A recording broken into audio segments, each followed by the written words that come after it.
On for now, sign on.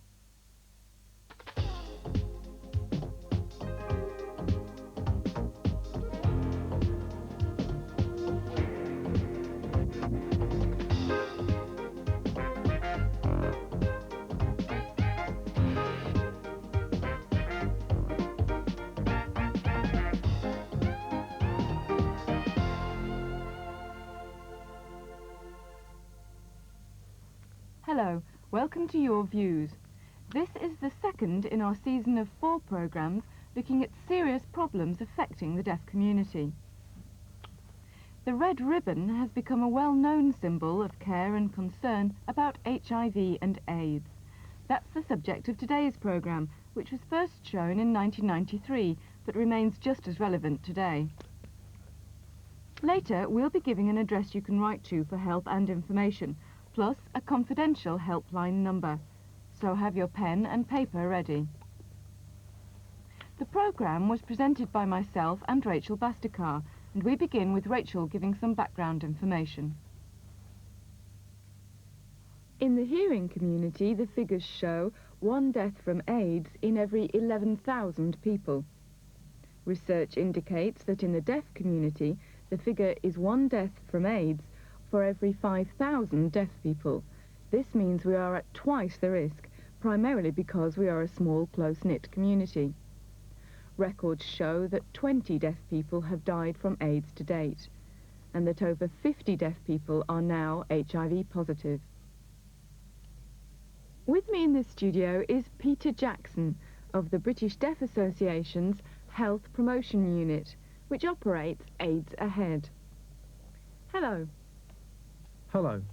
Peter, your organisation collated those statistics. Where did you get the information? Some of our information comes from our work with clients, that is, from our volunteers and staff. And when people die, then our records are made. Other information, if it isn't directly from our client work, comes from family and friends informing us, and again, that's collated. Can you tell me why AIDS Ahead was established, when and what it does?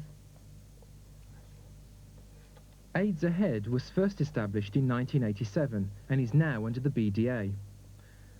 The reason it was set up was because at that time we needed something there for deaf people to provide information about HIV, something to create awareness.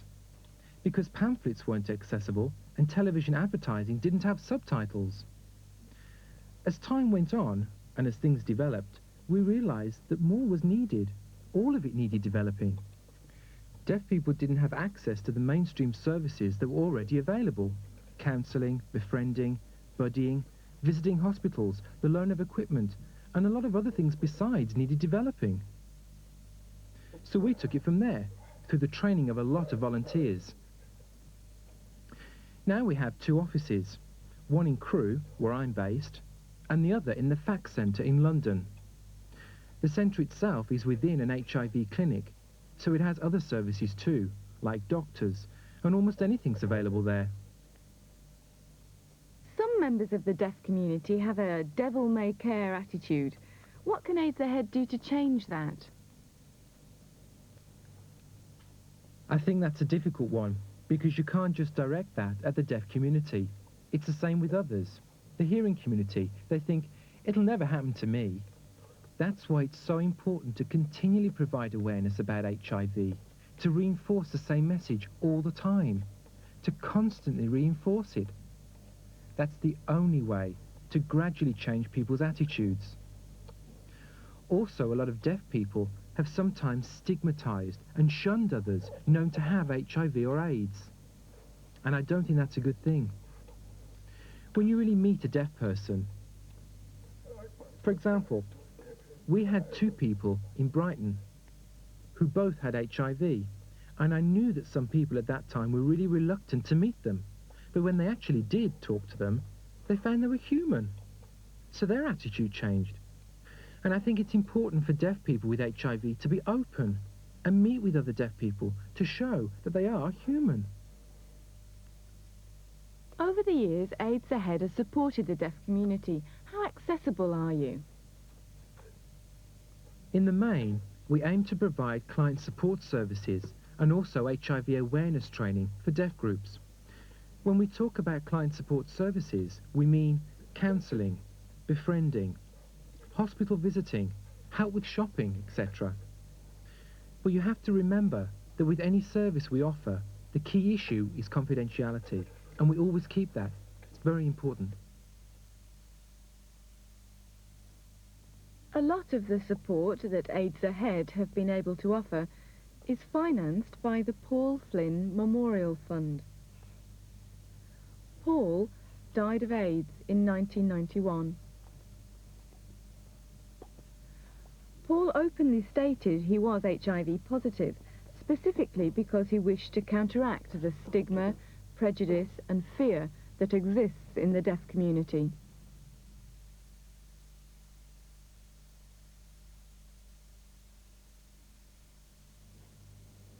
He chose the centenary year BDA Congress in Brighton to do this, and met the Princess of Wales, herself a strong campaigner against any discriminatory practice towards those people infected and affected by HIV and AIDS. Paul also agreed to being filmed so that his story could be told.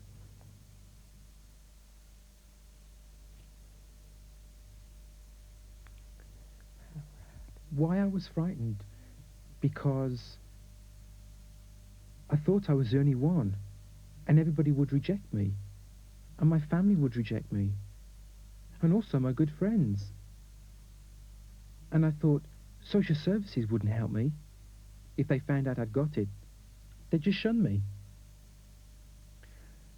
I felt terrible at that time because I was frightened of family problems, my family.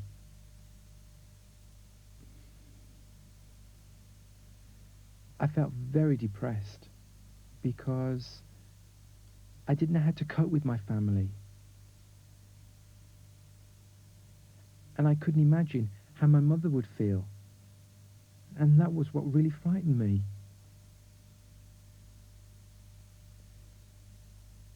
I didn't know how to tell my other friends,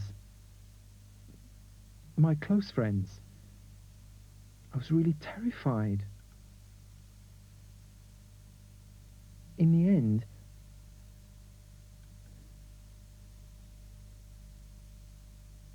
I told my partner and agreed to try and tell one member of my family. Then I told them, then my family were really very good. They came to see me in the hospital, supported me, told me not to worry, and they'd give me everything I wanted. So I was relieved after that.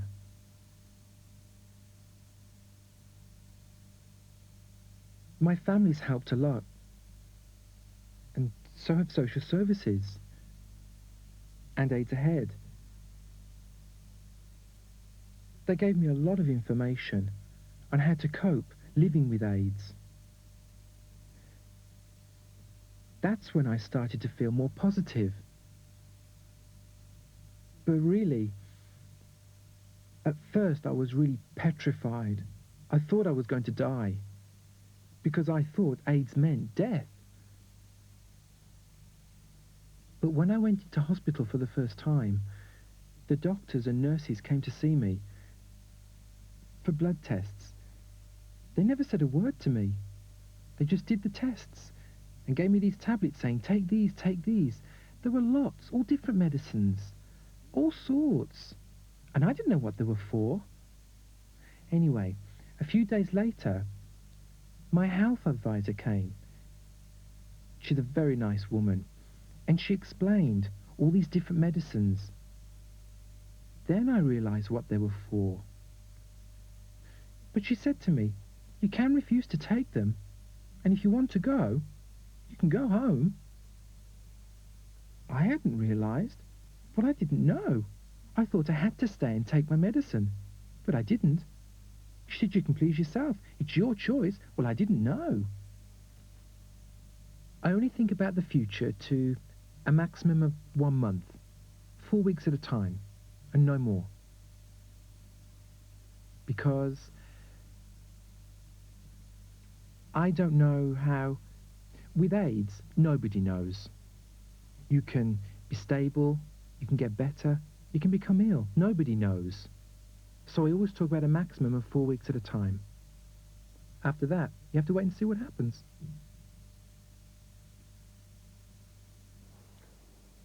With me is Dorothy Flynn, Paul's mother.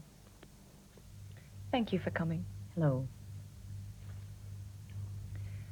Could you describe how you felt when you discovered that Paul was HIV positive? I felt really terrible, really upset. I was very upset at the beginning. And then I thought about it, and I thought, well, I have to accept it. For his sake, you know. He was a lot happier once I knew. And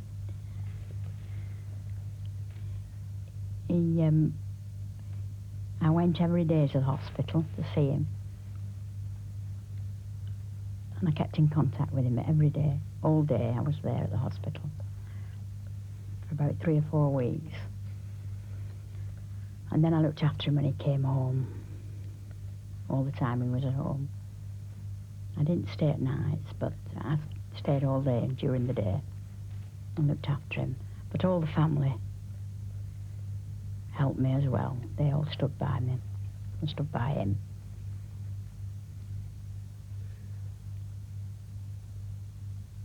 Did you and Paul get any support from AIDS Ahead? Yes, we got an awful lot of support from AIDS Ahead.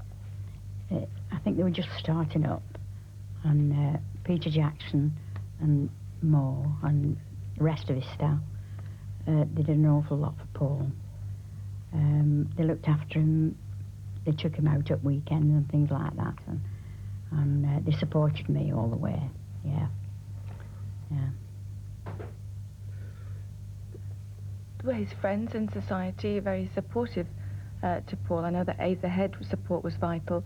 Was other people's support as vital? I didn't get a lot of support from a lot of outsiders. Because it was about, when he started, it was about 8 years ago now. And it wasn't very common then, wasn't HIV. And people didn't want to know. And that was the hard part. We didn't have any support from other than AIDS Ahead.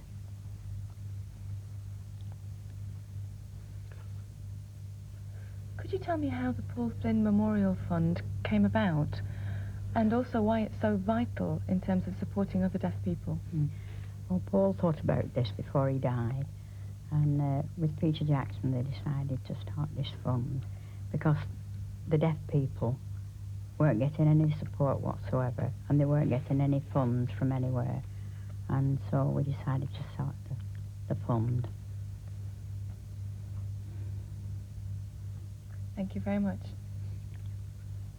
Peter, over 50 deaf people are HIV positive. How are they coping? Is the Paul Flynn Fund helping them?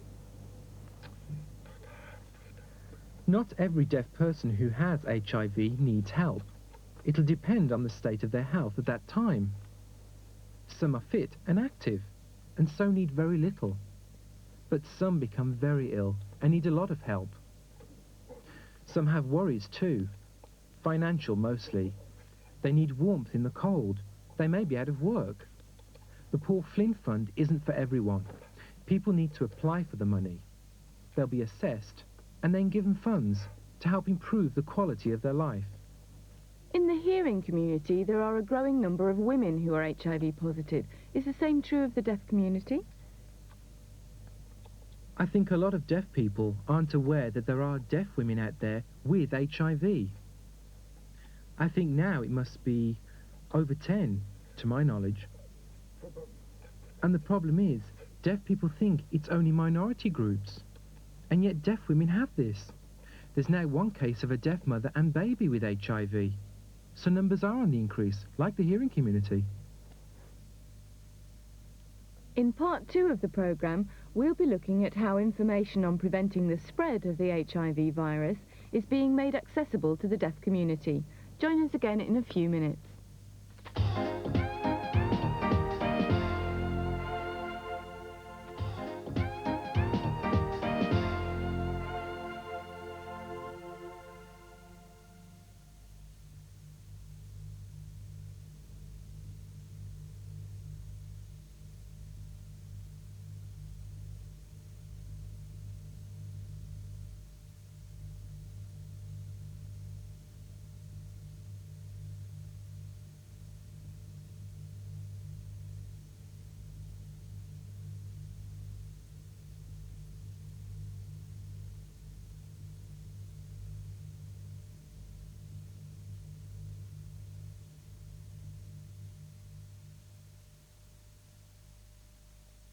That advert is the first made in this country aimed directly at the deaf community. It's also important because it shows how to communicate information through sign. Peter, can you tell us why that advert was made and by whom? It was made specially for the BDA. We thought it was unusual and eye-catching. I think it makes an impact on both deaf people and hearing people as well, I think, especially if they can read fingerspelling. Then they'll get it. So what's important in encouraging the deaf community to practice safer sex? Well, that video was made to promote safer sex. But I also think it's wider than that. It's lifestyle, sexual behaviour. I think that's all crucial, and that's why we need to keep on pressing this home, to lessen the risk for people. And at the same time, encouraging them to enjoy themselves, because I think sexual health is crucial. It's a fundamental right for everybody. You've made your own video called Taking Care. Why is that? Because there will always be a need for ongoing basic HIV information, both about prevention and safer sex. And here's a clip from AIDS Ahead's video.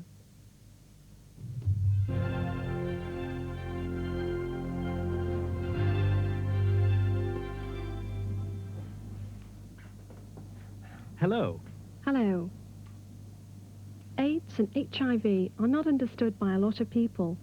It is important that as many people as possible fully understand these diseases and learn how to take care of themselves. We hope this program will help to do this. HIV and AIDS are two difficult words. First, HIV stands for Human Immunodeficiency Virus.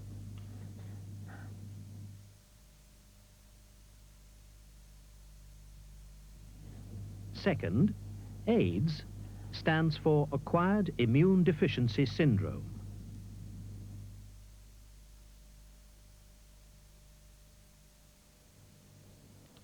Why did AIDS Ahead make that video itself? And what response have you had?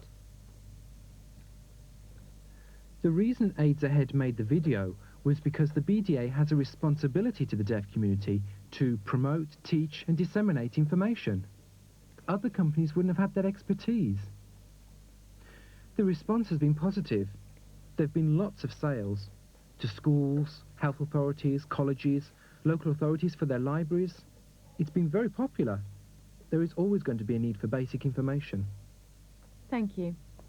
You're welcome. Of course, it's important that as much information as possible is made accessible to the deaf community, like the advert we showed before. The more imaginatively and creatively it's done, the more likely it is to make an impact on its audience. Of course, HIV and AIDS are of worldwide concern, and during our research we came across an Australian video called AIDS, Not Hearing AIDS, that used a lot of drama in showing different ways of practicing safer sex and avoiding getting HIV.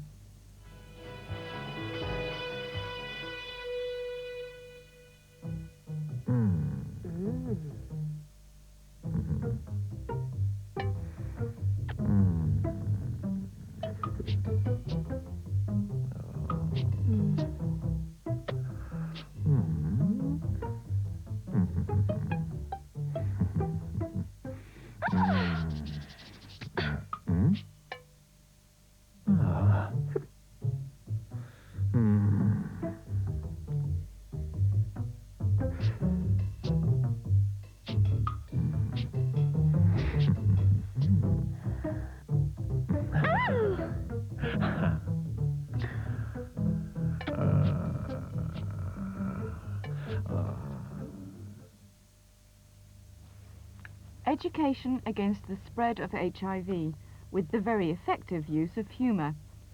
If you want more information or you need help or advice, you can write to the following address or call one of the 2 confidential phone numbers. AIDS Ahead, Unit 17, Macon Court, Herald Drive, Crewe, CW1 1EA. 01270 250 736, voice 01270 250 743, Minicom. Both telephone numbers are open from Monday to Friday between 10 a.m. and 4 p.m, and the Minicom is also open every Wednesday evening from 7 p.m. to 10 p.m.